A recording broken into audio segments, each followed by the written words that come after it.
Aujourd'hui, nous allons parler de la santé de nos dents et de nos gencives. Les dents sont intimement liées avec tout le reste de notre corps, un petit peu, un peu comme tout, hein, comme les yeux. Et quand on n'est pas bien au niveau de nos dents, on a les caries, on a le tartre et autres problèmes de dents, ça peut se refléter sur la santé des différentes parties et des organes de notre corps.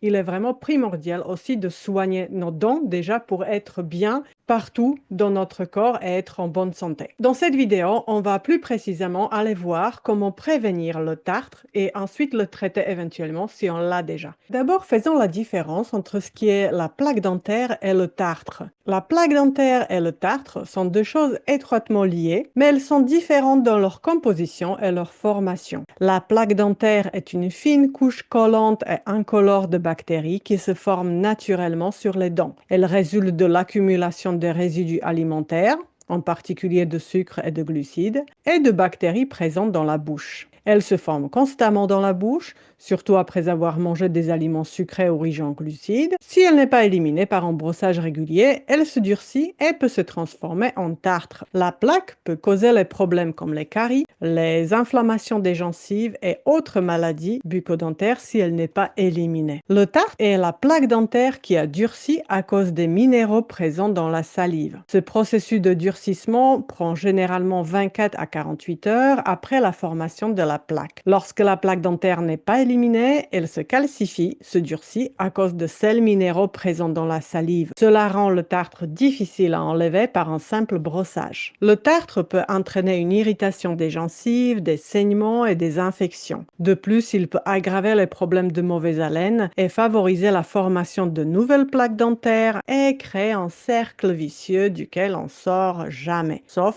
quand on va voir un dentiste et il nous aide avec. Donc, la plaque dentaire est composée de bactéries et de résidus alimentaires, tandis que le tartre est de la plaque dentaire durcie par les minéraux de la salive. La plaque peut être facilement éliminée par un brossage régulier, tandis que le tartre nécessite un détartrage professionnel effectué par un dentiste ou un hygiéniste dentaire. La plaque dentaire est le précurseur du tartre. Si elle est laissée sur les dents trop longtemps sans être nettoyée, elle peut se transformer en tartre qui peut entraîner des problèmes dentaires plus graves. Il faut donc s'occuper de la plaque dentaire, de ces résidus qui restent sur les dents tous les jours après les repas. Première chose à faire, c'est se brosser les dents 2 fois par jour. Je pense que la plupart de nous a déjà cette habitude. C'est largement suffisant, il ne faut pas faire plus pour ne pas abîmer nos dents non plus. Brosser nos dents avec une brosse à dents souple chaque matin après la nuit passée et chaque soir avant d'aller se coucher. Si vous avez les espaces entre les dents ou les espaces entre les dents où il y a la nourriture qui peut se loger, soit vous utilisez le fil dentaire entre les dents pour enlever déjà la plaque dentaire et enlever le reste des repas, ou vous utilisez les petites brossettes interdentaires pour enlever tout ce qui peut rester coincé ou toute plaque dentaire qui pourrait s'y créer. Pour certains qui ont les dents bien alignées, droits et où il n'y a pas d'espace entre les dents, il n'y a peut-être pas besoin de ça, mais on est nombreux à avoir ce besoin aussi de finir le brossage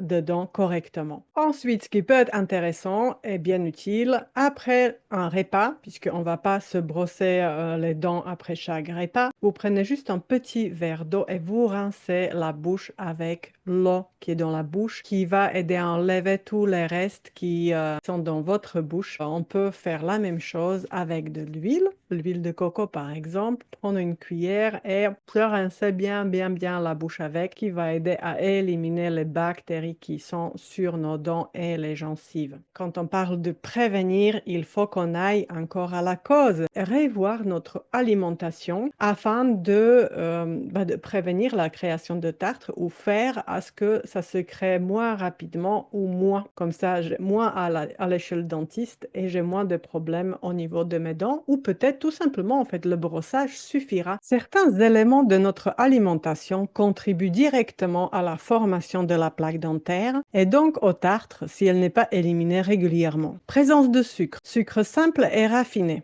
Les bactéries dans la bouche se nourrissent des sucres présents dans les aliments et produisent des acides qui favorisent la plaque dentaire. Les fruits sucrés comme les raisins, les mangues peuvent aussi nourrir éventuellement ces bactéries, mais bon, c'est quand même déjà un peu plus naturel. Aliments riches en glucides. Les glucides complexes comme pain, pâtes, riz blanc, pommes de terre se décomposent en sucre simple dans la bouche. Les résidus collants de ces aliments peuvent s'accumuler et favoriser la plaque. Les aliments acides n'encouragent pas directement la formation de tartre, mais affaiblissent l'émail et rendent les dents plus vulnérables à l'adhérence de la plaque. Les aliments peu fibreux ne stimulent pas suffisamment la salivation, qui est essentielle pour nettoyer naturellement les dents et neutraliser les acides. Consommation insuffisante d'eau. Une bouche sèche favorise l'accumulation de la plaque dentaire. Le manque d'eau empêche également un bon rinçage naturel des résidus alimentaires. Collation fréquente. Le grignotage, surtout avec des aliments sucrés ou riches en glucides, alimente en continu les bactéries qui produisent la plaque. Produits laitiers sucrés. Certains produits laitiers comme les yaourts sucrés contiennent du lactose en sucre qui peut également favoriser les bactéries. Comment donc prévenir cela dans l'alimentation? Réduire le sucre, limiter les sucres simples et transformés, éviter les grignotages fréquents, limiter le nombre de repas ou collations dans la journée, privilégier les aliments fibres, les fruits et légumes crus comme les pommes et les carottes et à nettoyer mécaniquement les dents. Consommer des aliments riches en calcium, le calcium présent dans les amandes par exemple, le lait non sucré et encore ça se discute, les légumes verts, tout ceci aide à renforcer l'émail. Boire de l'eau après chaque repas aide à éliminer les résidus alimentaires. Même avec une alimentation équilibrée, nous avons à entretenir une bonne hygiène bucco-dentaire qui reste essentielle pour prévenir la plaque et le tartre sur nos dents. Quoi faire déjà pour enlever la plaque dentaire et le tartre aussi si on l'a déjà? Déjà, le premier traitement le plus simple, vous allez chez le dentiste et lui, avec les outils qu'il a, va vous aider, va les enlever mécaniquement de vos dents sans abîmer l'émail. Ça, c'est super important. Ceci à faire de ce qui m'a été appris ou dit une fois tous les 6 mois minimum. Après, ça dépend quelles sont vos dents, quelle est votre alimentation, bien sûr, etc., etc. Pour certains, ça sera plus souvent. Pour certains, peut-être moins souvent, peut-être une fois par an. Donc, ça dépend de votre cas personnel. Quand on l'a déjà, on va utiliser les produits qui sont abrasifs pour nos dents, qui pourraient nous aider au fur et à mesure des brossages l'enlever. Les produits comme le bicarbonate de soude. Tout simplement le mélanger avec légèrement d'eau, on met la brosse à dents dedans et on brosse les dents comme on fait d'habitude. 1 à 2 fois par semaine, ça suffira largement, histoire de prévenir aussi d'en utiliser trop et d'abîmer l'émail au cas où. On peut utiliser le charbon actif végétal. Pareil, on va brosser les dents avec 1-2 fois dans la semaine. Ce qu'on pourrait utiliser, c'est aussi l'argile. Si vous avez des plombages métalliques, particulièrement ceux contenant des métaux lourds comme le mercure,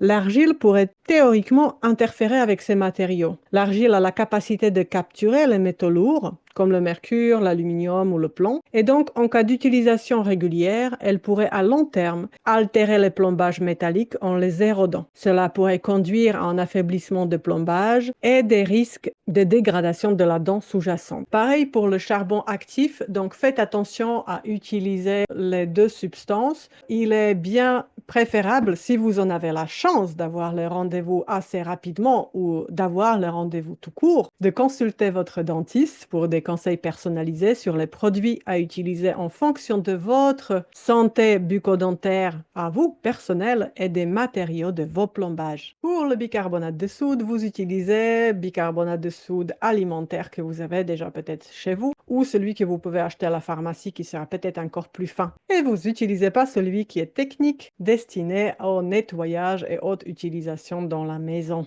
Bien que le corps est la maison de votre âme, mais on ne va pas l'utiliser de cette façon. Et bien sûr, je vous invite à partager comment vous vous occupez de vos dents. Qu'est-ce qui a fait ses preuves par rapport à la santé bucco-dentaire à vous? Qu'est-ce qui vous a aidé? Qu'est-ce qui vous aide au quotidien? Puisque ça pourrait inspirer d'autres gens pour bien s'occuper, prendre soin de ses dents, de ses gencives, parce que c'est primordial. Ça a l'impact sur tout le corps, sur notre bien-être également, sur la beauté de notre sourire. Il n'y a pas que, bien sûr, mais en premier, c'est la qualité. On en a besoin pour bien manger, pour bien parler, je pourrais continuer comme ça encore très longtemps. Merci d'avoir été avec moi, merci de partager ce qui marche pour vous et je vous dis à bientôt. Ciao!